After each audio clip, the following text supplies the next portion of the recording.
Hi, welcome to COIS3750, Principles of Online Marketing.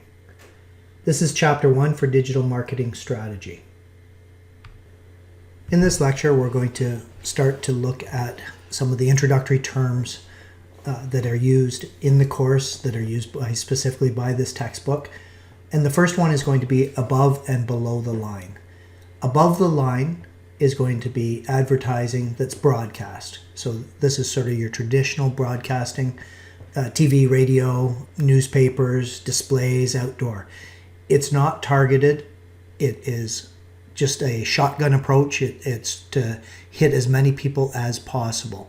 It's hard to track the effectiveness of it to a certain extent because you're just putting it out there and you're trying to expose a wide variety of people to your product or service. Below the line is much more targeted. That's SEO, which stands for Search Engine Optimization. We'll talk about that in quite a bit of detail later on. But Search Engine Optimization, direct mail, paid search, email, direct selling. So the thing that all of these approaches have in common are that you know who it is that you're sending it to, or the customer is coming to you and asking for this information in the case of using a search engine. We're also going to look at established business and marketing models. They have similar purposes, they're just different approaches. That's going to include the 4 P's of marketing, Porter's 5 forces, brand or perceptual positioning map, customer lifetime value, segmentation, and the Boston Consulting Group matrix. We're going to go into all of these in a little more detail. The 4 P's of marketing: product, price, place, and promotion. There are different models, different variations of this. You can hear about the 7 P's, for instance. We're going to stick with the 4 P's for now. This is also referred to as the marketing mix. The first part is product. This is either a physical product or your service proposition. What you want to be doing as a successful business, to market a successful business, is to make sure that people want to buy whatever it is you're offering. From a digital marketing perspective, you want something that you can sell and that will sell online. You'll want to know whether you can be more flexible to make it appropriate for online or mobile audiences. And the example that the textbook uses is a music album. You can buy a music album in a variety of different ways. One person might buy a CD, someone might download the album, and someone might just stream it.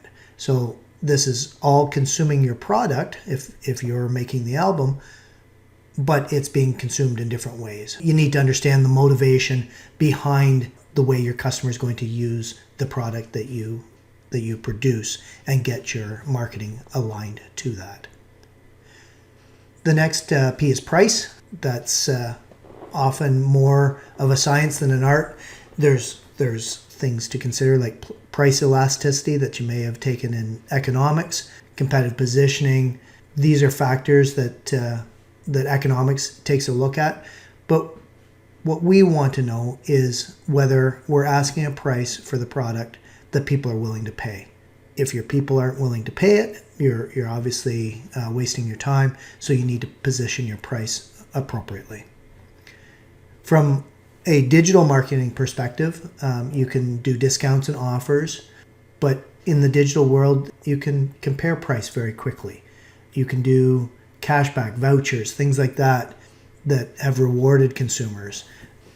And we'll again get into that a lot later on in the course. Place is location. From the traditional point of view, that would be where you set up your shop, what part of town or what area your shop was in, and you'd want to make sure that was appropriate. If you look at the placement of Burger Kings as compared to McDonald's, you'll find that almost wherever there's a McDonald's, there's a Burger King. And it used to be, and I'm not sure if this is current, but it used to be that McDonald's would spend an awful lot of time and money and research and put their restaurant in the optimal place. Burger King would just wait for McDonald's to do that, and they would put their shop next to it. On a digital perspective, digital marketing perspective, we want to know that we are placing our ads and making our product available to where people are going to be online. So if your customer base is not going to travel through, for instance, YouTube, then there's not a whole lot of point in advertising on YouTube or making your product available through YouTube. And promotion is the next and final P. It's exactly what you think it is. It's TV campaigns, it's display banners, it's all those things. It's the way that you're going to promote your product.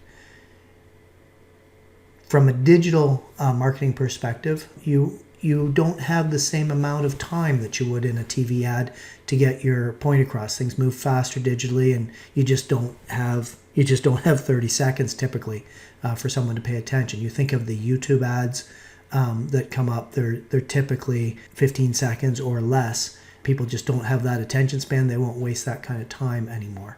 You also sometimes only have 100 characters to make an impression. So that's what promotion is about in this model. The next model we're going to study is Porter's 5 forces.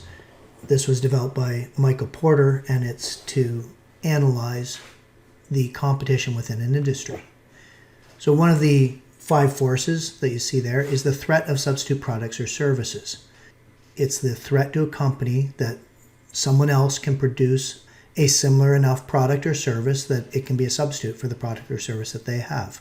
There's a number of factors to consider when we want to determine whether a product is a substitute threat, according to this definition. One of them is switching cost. So if it's easy for the consumer to switch from your product to another product, then that means that there's a high threat of substitute products or services. In some cases, for instance, software, when I have an accounting software, the switching cost for that software is very high. It takes me a lot of time and money to switch from one accounting software to another. Therefore, the threat of substitute products is much lower, even though there are a whole bunch of accounting software that is available to the consumer. Another component of the substitute products or services threat is pricing. Is there another product or service that is priced relatively low? Again, that makes the threat high. Obviously, if your competitor has a substitute product that is higher priced than yours, you're in an advantageous situation. Product quality. Is there a potential substitute that is of superior quality? Again, that drives the threat high. If your product is the one with the superior quality, then the threat itself is low. And then also product performance. What if the product that your competitor has is superior to yours? That means that the threat of a consumer using a substitute product is high. So just to recap, within the threat of substitute products or services, the factors that we consider are switching cost, pricing, product quality, and product performance. Another of the 5 forces is the threat of new entrants. Again, an obvious threat. That means that you're going to get a competitor that can enter your marketplace. The things that can dictate how large or small that threat is are things like the barriers to entry. So if there are patents or regulation or huge costs to enter into the industry that you're competing in, that is a high barrier to entry, and then the threat of new entrants is low. Conversely, if there is nothing special, there's no patents, there's no regulation, the cost of setting up a shop is not prohibitive, it's not millions of dollars, then the barriers to entry are low. Economies of scale. So when someone enters a market for the first time, they're likely to be smaller than the people that are already in. The established businesses are going to be larger. They're going to have economies of scale, meaning if you produce thousands of widgets, you're spreading the costs of setting up the materials and the equipment to produce those thousands of widgets over the amount of widgets that you're producing. If you're only producing a few widgets, and it still costs you the same to set up, then your costs are spread out over less widgets, making the cost of your widgets that much higher. So those are economies of scale. Brand equity is another factor in the threat of new entrants. Brand equity is an established business. So if you're in the business and you have a brand that is recognized by the consumer, that presents a higher barrier for the people that want to enter into your business. So that means the threat of new entrants is lower if you have a lot of brand equity. Industry profitability. The more profitable the industry is, the more likely other businesses are going to want to come in and take a piece of that pie. So the more profitable, the larger the threat of new entrants. Government policy. There could be a government policy in place, and that would limit the ability and the ease of which new entrants have to join specific industries. Say you are in the business of making nuclear fuel for reactors. We have a local business that does that. For someone else to want to compete in that business, no matter how profitable it may or may not be, they have to get through the government. They've got to get government sanctioned in order to join. So the threat of new entrants, if you're in the business of creating nuclear fuel, is probably fairly low. So again, just to go over the threat of new entrants, some of the factors are barriers to entry, economies of scale, brand equity, industry profitability, and government policy. There are other factors, there's many other factors, location, technology, all sorts of other factors that can go into it, but that is in general the threat of new entrants covered. Another factor in Porter's 5 forces is the intensity of competitive rivalry. The intensity of competitive rivalry is considered to be possibly the most dangerous of the factors. The distinct features and behaviors of your competition will directly affect your ability to gain competitive advantage. So the factors to consider here are the competitors themselves. The number of competitors and their strength within the industry are key factors. So if your industry doesn't have an industry leader, in other words, everyone's fairly equal, it's on a level playing field, so to speak, then competitor rivalry is increased. If there are high exit barriers, so once you're in the business, it's difficult to leave the business, even if you're barely making a profit, then that keeps competition high because people aren't going to leave the competition. Slow industry growth. If the industry grows fast, then the members of it can grow through acquisition.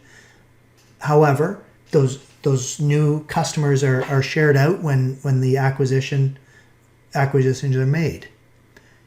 If the growth is slow, however, there are no more customers. Same number of companies, but no more customers. So in order to grow, you have to acquire customers from your rivals directly. So again, the intensity of competitive rivalry, the factors that drive that are the competitors themselves, high exit barriers, and slow industry growth. Another big factor, one of the 5 factors for Porter, is the bargaining power of suppliers. So your suppliers are the people that give you the products that you need in order to produce the products that you sell or the services that you sell. If we have few suppliers, if we're buying sort of unique parts and pieces for our manufacturing, if there are fewer suppliers, then the suppliers have a lot more bargaining opportunity. In other words, they can drive prices up. If there's a big cost to switching buyers, much like we talked about with the software, with the accounting software, if there's a high cost to switching your buyer, then again, the advantage lies with the buyer, which means that you're going to pay the price that they dictate to you to a certain extent. And then forward integration. If the supplier is able to produce the product or service themselves, then again, they're in a position of strength. So the 3 main factors in the bargaining power of suppliers are how few suppliers there are, whether there's high buyer switching costs, and forward integration. On the other hand, there's the bargaining power of buyers. So if your customers, who are the buyers, have high bargaining power, then this makes it very difficult for you to control the pricing that you can offer. So if some of the factors that influence buyer bargaining power are buyer concentration. If there are very few consumers and lots of companies in your industry, then the buyer can take their choice of company and they can start dictating price. I'm not going to pay that much from you. I can go to someone else because there's not many people buying and there's a lot of people selling. Switching costs, common element here. If the switching costs for the buyer are low, then they have the advantage, so they can dictate price a lot more. Backward integration. If the buyers can produce the products themselves, again, they retain the advantage.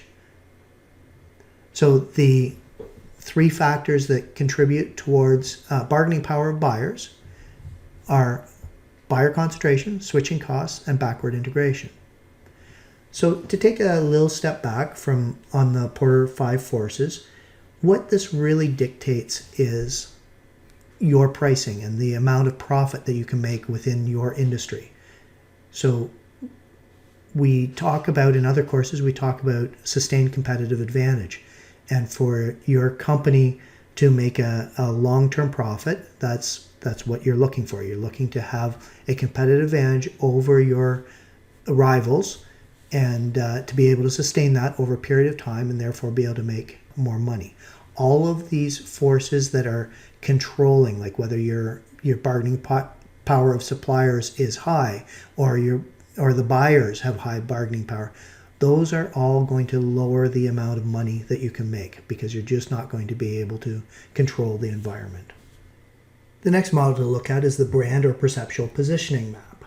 It's important to note that this is not from your perspective, but from the perspective of the consumer. What this allows you to do based on the XY axis, so in the case of the slide that I've done, it's low quality to high quality and low price to high price. In the textbook, they used a cheap to expensive and practical to sporty. It was also a car comparison. But this is the way the public perceives your model and where your model fits within the larger picture. So the opportunity that we have in using a perceptual positioning map is to launch new brands. So if we can see that there's an opportunity for a high price, low quality or another opportunity in the low price, low quality area for the next model that we want to launch, that's what we use this positioning map for. There's not really a whole lot of difference for digital marketing versus traditional marketing in this at all. It's exactly the same concept. It is worth thinking about, though, that it is a lot easier to launch a brand in this day and age, in the digital marketing day and age, than it ever used to be. The next model that we want to look at is the customer lifetime value model. It's also sometimes just called the lifetime value model. It is the amount of profit that you can attribute to a customer over that customer's life cycle. It's a calculation that in some industries is very simple to make and in others is very, very complex. It's also similar to the cost per acquisition model. If you're a fan of the Shark Tank, you will often have them talk to the new businesses coming in and ask them what their cost per customer acquisition is. So it's another way of looking at things.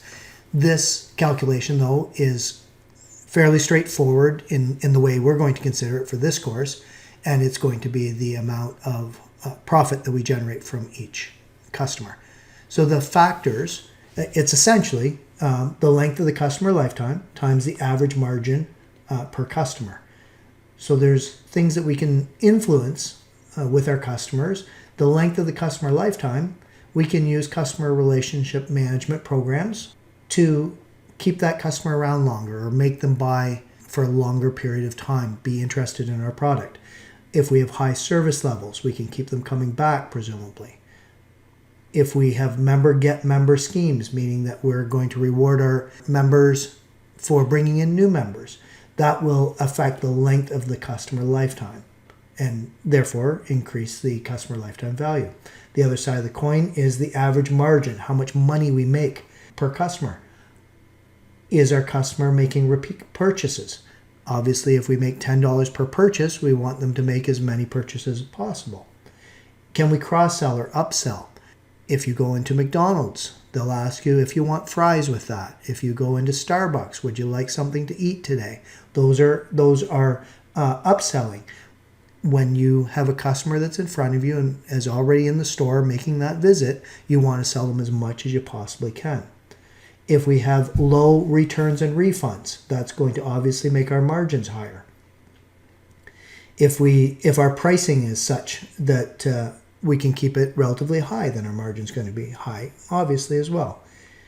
We control our operating costs. We convert as many leads into customers. And then we use segmentation. We'll talk a lot about these concepts. We use segmentation to choose the right customer so that we have the customer that's in front of us that can spend the money to provide that margin. How is this traditional model different for digital marketing? Well, it's not really. There's not a lot of difference at all. In some ways, it may be easier to calculate because you're able to track visits and purchases by customer, whereas if you're just operating a store, it's harder because your customer may be anonymous to you. Whereas if they're logging in and signing in and making an order, then you're able to track their history and how much money they're spending and calculate from that how much money you make. There are other models, though, for digital marketing that you'll hear about a lot. Going back to the cost per acquisition, that's certainly something that's tracked digitally. Cost per click is another common one. Cost per impression. These are generally ad costs. Cost per action, cost per lead. There's all sorts of different models that can be used, but the model that we're looking at here is a simplified version of the customer lifetime value model. The next model we want to look at is segmentation. Customers and consumers in general will always have similarities in their behaviors, in their demographics, in the way they buy, other lifestyle and other factors that will enable you to group them into segments, divide them up, in other words. What that allows you to do as a marketer is do smarter and more appropriate targeting and messaging within your marketing communications. So you would use these different segments for different products, for different messages, for different ways of approaching them. You probably wouldn't market to a baby boomer the same way you'd market to a millennial. That's just one example of segmentation. So the book has 5 general segments. My slide has 4. So we'll start with the 4 on the slide. Demographics, just like I spoke of a moment ago, is things like age and gender and income. So you might target people of a higher income bracket differently than you would people of a lower income bracket. You would certainly target different products to those 2 different types of people. So it makes sense to split your consumer population by demographic in a lot of cases. Geographics, so that's simply where you are, what area you're in, what country you're in, what region you're in. That could make a big difference in terms of if you're a global marketer, you're going to look at people in northern regions as wanting different products than people in southern regions. Psychographics is attitude, activities, values. This is very difficult to do, very complex. Nowadays, with digital marketing, it's becoming much easier because we are able to track so much more with big data. So what psychographic includes is activities, opinions, beliefs, interests, those sorts of things. So you might be able to split your potential consumers by the activities that they do in spare time. Behavioral.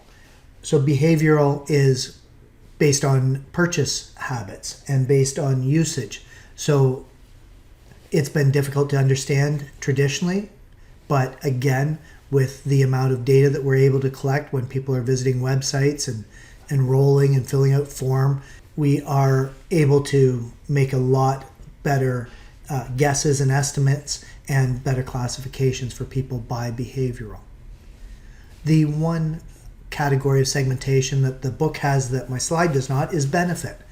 And the book explains that perception is key, and what you're going to use this segmentation approach for is for the perceived benefit that your product will give and how that's going to appeal differently to different segments within your consumer base.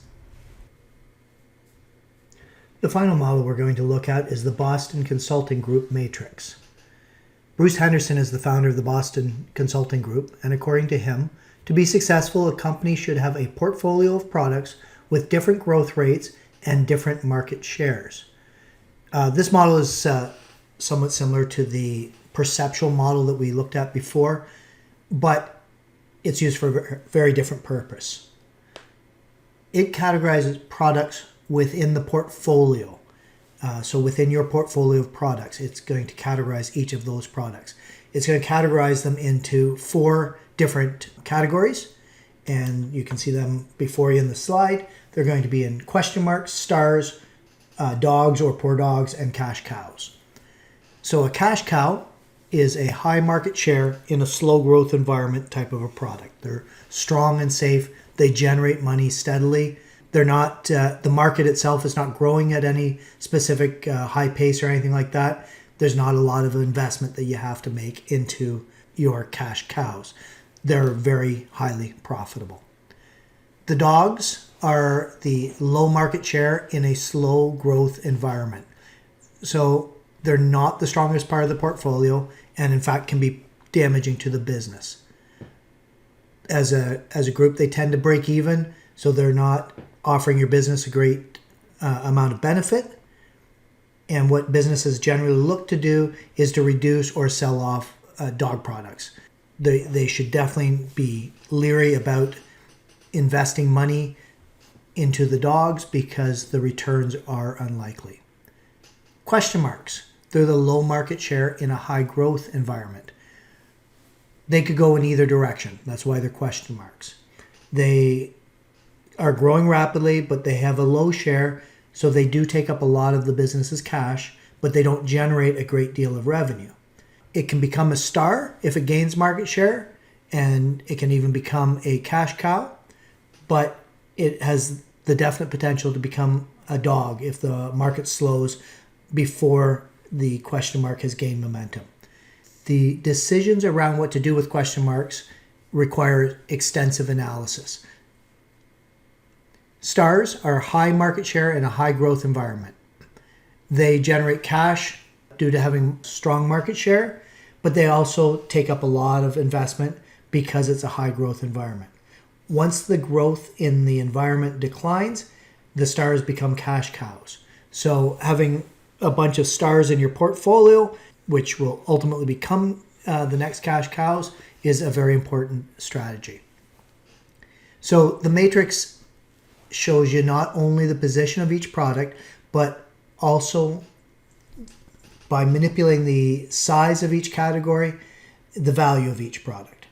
So you can get a snapshot of profitability and cash flows from an organization using this matrix. What does this mean to digital marketing? This matrix will be used to inform us which products we should be selling through which methods and which channels.